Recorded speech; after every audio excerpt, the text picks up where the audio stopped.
Saludos estimados agrolectores, bienvenidos nuevamente a su canal Agrotecnia, el lugar donde socializamos información referente al sector agropecuario. En esta oportunidad hablaremos de un insecto plaga muy conocido por todos nosotros, que son las hormigas cortadoras de hoja. Es conocida así por su capacidad que tiene de defoliar gran cantidad de biomasa, tanto de cultivos forrajeros como de cultivos forestales. Y dentro de los cultivos forrajeros tienen preferencia por el cultivo de pasto y los cultivos de leguminosa específicamente. Como ustedes pueden observar en la fotografía, esta hormiga presenta un aparato bucal masticador. Ese aparato bucal masticador tiene la capacidad de cortar gran cantidad de hojas en los potreros. En la zona sur del lago de Maracaibo y en la región zuliana, esta especie de hormiga ha causado grandes estragos y grandes pérdidas en esa superficie forrajera. Ella, su hábito de consumo generalmente es en la noche y también podría observarse cuando están acarreando o trasladando gran cantidad de forraje en horas del día. Específicamente esta especie tiene afinidad por la especie de pasto guinea, el Panicum máximo o Megatirsus máximo, y también por leguminosas como la Arachis pintoi, como la Leucaena leucocéfala, y se encuentra o sobre todo aparece en las épocas de verano, épocas de sequía, y tiende a adaptarse mucho a los climas tropicales. Ella, si no se hace un control lo más rápido posible, puede crear grandes pérdidas en la superficie forrajera, creando una competencia con el animal por la alimentación, ya que estamos hablando de espacios o superficies bastante grandes que sirven para el manejo de los rumiantes. Como podemos observar aquí en la siguiente fotografía, la hormiga se encuentra trasladando material forrajero, al hormiguero específicamente. Como pueden observar allí, la de este género es Acromirmes landolti, como les comenté anteriormente, que ha causado grandes estragos en la región zuliana. Eh, es conocida como bachaquito de los pastos, ya que son hormigas bastante grandes y ellas cultivan en el hormiguero un hongo para su alimentación. Es decir, se llega a crear una especie de una simbiosis mutualista donde el hongo del género Leucoagaricus y Leucocoprinus tienden a facilitar una gran cantidad de nutrientes a estas hormigas y ellas utilizan el pastizal o las hojas de cualquier cultivo como sustrato para cultivar ese hongo. Es para que ustedes observen que a pesar de que muchos creemos que ellas se alimentan de esas hojas, no.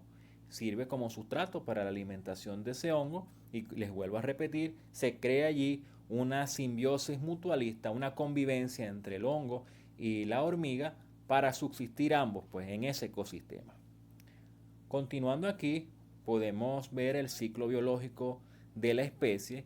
Quiero acotar que como el enfoque de este tipo de material es técnico y agronómico, por decirlo de esta manera, vamos a tomar en cuenta o diré mi opinión al respecto en cuanto al ciclo biológico, ya que no tiene para mí, es un criterio muy personal, mayor interés desde el punto de vista técnico, porque cuando nosotros observemos esta hormiga en el campo, ya sabemos que si estamos frente a un ataque de esta especie, tenemos que controlarla rápidamente.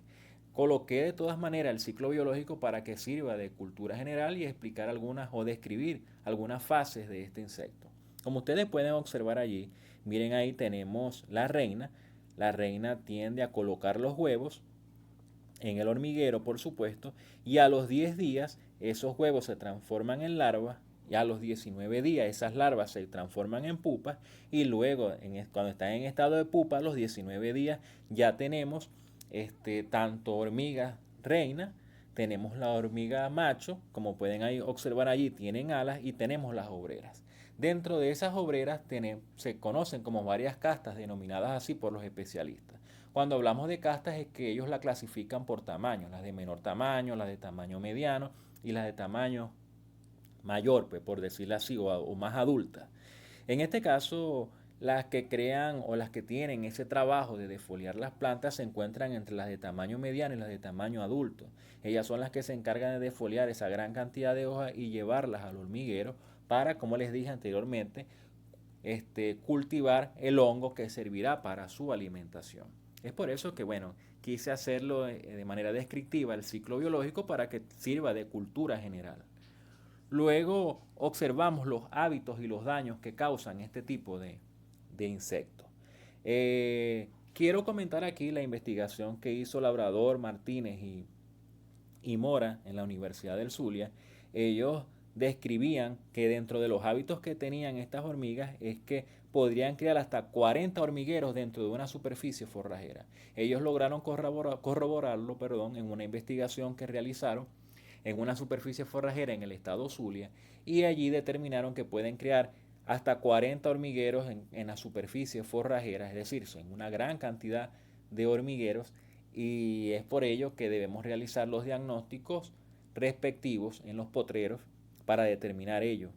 También indican que los hormigueros tienden a ser muy profundos, alrededor de 1 metro o más, y el radio de acción de ellas son muy cortos, es decir, que ellas generalmente crean esos hormigueros en la base del pastizal, en este caso del pasto guinea, en la base crean esos hormigueros y por lo tanto al momento de salir a buscar el forraje ellas tienen un ámbito de acción muy corto, específicamente no salen a buscar hojas a distancias largas, al menos que exista deficiencia de material forrajero, de biomasa forrajera. En cuanto a los daños que ellas podría causar, en primer lugar, como ya ustedes saben, es defolian las hojas, podrían llegar a dejar hasta la nervadura central de las mismas. Su hábito de corte vendría siendo en horas nocturnas y como les dije también, en horas del día también se puede ver el traslado de esas hojas por parte de las hormigas.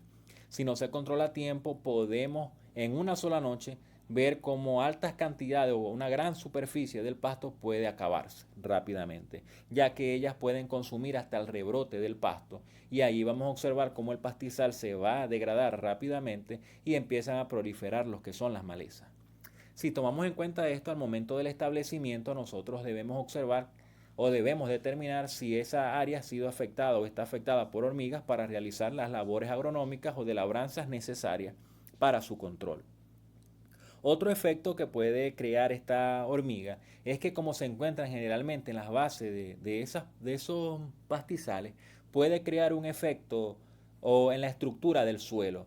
Y entonces como empiezan a cavar mucho debajo de ese suelo, puede influir en la estructura, puede llegar el suelo a retener menos humedad y esa menos retención de humedad se puede traducir también en que a la planta se le dificulte la absorción de nutrientes.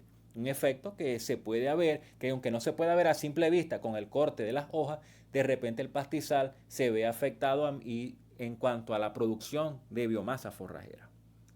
Continuando, ya hablamos un poco sobre los hábitos y daños. Me imagino que a ustedes les interesa saber también cómo controlar este tipo de insectos. Es importante que ustedes sepan que existen los métodos preventivos que siempre les he comentado en los videos. Actualmente tuve la oportunidad de observar una investigación que realizaron algunos compañeros sobre el uso de hongos entomopatógenos y hongos entomopatógenos como el Metarrhizium anisopliae, como la Beauveria bassiana y el uso combinado de los dos. Ellos utilizaron alrededor de 5, 10 y 20 gramos de esos productos solos y mezclados y evaluaron entre 8, 15, 25, 30 y 60 días. Con una dosis, al comparar las dosis, y en el término de todos esos días que fueron evaluados, se dieron cuenta que la dosis recomendada era de 20 gramos por hormiguero. Teniendo en cuenta que cuando realizaron las inspecciones respectivas, se dieron cuenta que el nivel de infestación era más bajo y el número de hormigas presentes allí era menor. Observando que, bueno, que sí existe un gran control de este tipo de hongos entomopatógenos en el insecto. Tengan en cuenta lo que les comenté en el video anterior donde indicaba que estos hongos entomopatógenos una vez que está en contacto con el insecto o llega a ser ingerido por el insecto, ellos tienen unas endotoxinas que se activan con el pH en que se encuentran en los conductos intestinales, por decir así, de los insectos, provocando de crear una especie de momificación, pues así como observan ustedes la hormiga en la imagen, una especie de momificación donde la hormiga queda completamente paralizada.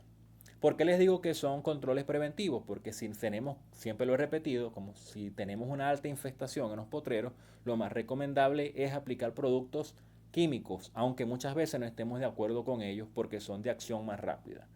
Y estos son preventivos porque empiezan a trabajar de una manera eficiente, pero un poco más lenta o progresivamente, por decirlo de esta manera. También en una experiencia que obtuvimos la profesora Carmen Pineda y mi persona en la Universidad Nacional Experimental Sur del Lago, cuando estuvimos realizando el establecimiento de una asociación forrajera, nos dimos cuenta que teníamos presencia de estas hormigas. Para no perder el establecimiento de esa asociación, decidimos hacer un macerado de NIN.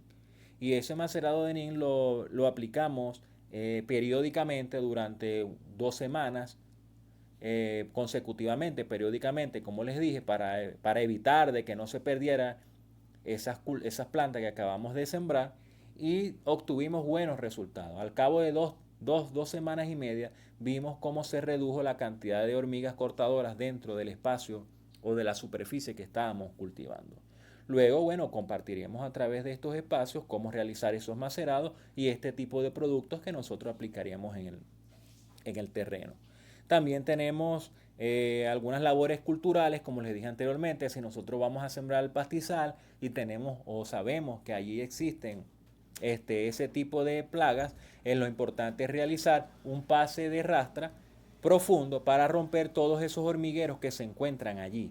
Es la idea, romperlos, y es un momento ideal también para aplicar algunos productos como el aldrin o otro tipo de insecticida que son importantes para el control de esta plaga.